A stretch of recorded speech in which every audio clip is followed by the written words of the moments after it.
السلام علیکم۔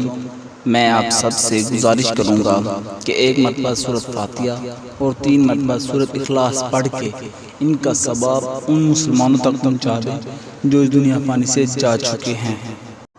امام علی علیہ السلام کی خدمت میں ایک شخص آیا اور دست ادب کو جوڑ کے عرض کرنے لگا، یا علی، برا وقت انسان پہ کیوں آتا ہے؟ بس یہ کہنا تھا تو امام علی علیہ السلام نے فرمایا، اے شخص، برا وقت انسان کی غلط فیصلوں اور غلط عادت کی وجہ سے آتا ہے، لیکن جب برا وقت آتا ہے تو اپنے ساتھ اللہ کا تحفہ لے کے آتا ہے۔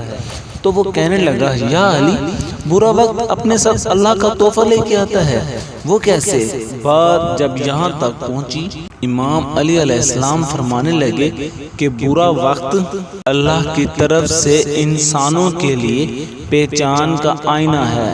جب انسان خوشحال ہوتے ہیں، خوش ہوتے ہیں، تو ان کے ارد گرد اپنوں میں چھپے غیر اور غیروں میں چھپے اپنے کبھی نظر نہیں آتے، لیکن جب وقت بدلنے لگتا ہے، نقاب اترنے لگتے ہیں۔ میں نے اللہ کے رسول سے سنا کہ جب برا وقت آتا ہے تو انسان کے دوستوں اور رشتہ داروں کے چہروں سے نقاب اتر جاتا ہے تاکہ انسان اسے پہچان لے، اور جب اچھا وقت آتا ہے تو انسان کے اپنے چہرے سے نقاب اتر جاتا ہے تاکہ زمانہ اسے پہچان لے۔